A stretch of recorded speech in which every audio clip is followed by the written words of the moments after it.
Nasa Macau na si pambansang kamao Manny Pacquiao at agad din siyang sumabak sa light training kaninang umaga. Tuwang-tuwa naman ang mga kasama ni Pacman matapos silang ilibre pagpunta roon para manood ng live na kanyang laban. Mula sa Macau, may ulat ang aking partner na si Connie Sison. Partner? Yes, partner, talagang binigyang katuparan nga ng ating pambansang kamao ang marami sa mga pangarap ng kanyang mga kababata, kapitbahay mula sa Gensan nang ito'y dalhin niya dito mismo sa Macau para mapanood siya ng live.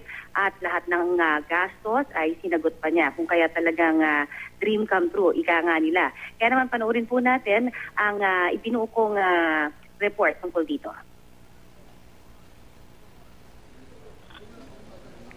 Ilan lang sila sa mahigit 300 mga bisitang inilipad ni Manny mula Gensan pa Macau kagabi. Sila'y mga kababata at ngayon empleyado na ni Manny sa kanyang radio station sa Gensan. Lahat sila first time sa Macau. First time namin po sa Macau, personally in-invite kami. Actually, sa mga previous fights, gusto namin sumama, kaya lang talagang parang nagkakataon ng gano'n. Mula airfare, hotel accommodation at pagkain, sinagot ng pambansang kamao. Dito sa kanyang hotel suite pa nga kumakain ng ilan sa kanila. Bande-bandehado ang ulam at kanin para sigurado raw na walang magugutom sa kanyang mga bisita. One time sinabi niya habang pagkatapos ng jogging dun sa may sports complex Gensan, sinabi niya nagkamay siya, kumain dun sa eatery. Sinabi, mas gusto kong ganito na klase na pagkain, kinamay lang kaysa yung mga sosyal. Yung down to earth si congressman po. Ayon kay Manny, isang paraan ito na ma-share niya ang kanyang blessing sa mga dati niyang mga kapitbahay at kaibigan. Samantala, alas 8 ng umaga nag-light training si Manny sa kanyang hotel suite.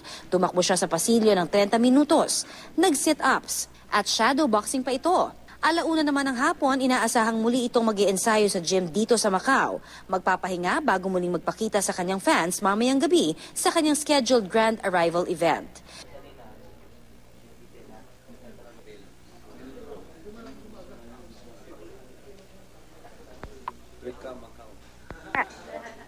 Samantala, Rafi, kanina nga pasado alas 12 ng tanghali ay nakita natin kung gaano kalubog na talagang tinanggap ng mahigit sa 20,000 na mga empleyado ng Venetian Hotel ang ating pambansang kamao. Nagkaroon sila ng meet and greet dito kanina lamang, nagpa-picture ang pambansang kamao, nagbigay pa ng autograph at of course ay marami sa kanila ang nagdala ng kanya-kanyang mga souvenir items na either pinapirma sa kanya o kaya naman talagang the mere fact na hinawakan niya itong mga fans ni Manny dito ay talagang tuwang-tuwa na mapapinoy man o foreigner. So talaga nakita natin ang kagalakan nila. Every time nga daw na dito sa Macau nagkakaroon ng laban si Manny, sila daw ay sobrang excited at talagang nagtatawag sila ng kanilang mga kamag-anak para talagang dayuhin ito. Total malapit lamang daw naman sa Pilipinas. Ito na rin ang kanilang tsansa para bond as a family sa panonood ng Manny Pacquiao fight. At samantala ay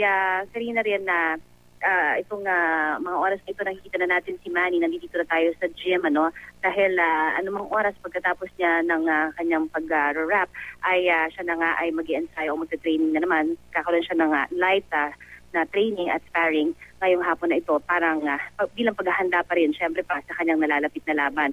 So habang papalapit ang kanyang laban sa Sunday ay pa siya namang pakonti naman yung ginagawa ni Manny.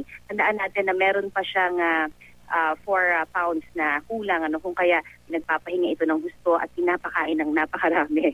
So ayan, partner muna ang pinakahuling kaganapan dito naman sa Macau, China. Balik muna sa iyo dyan.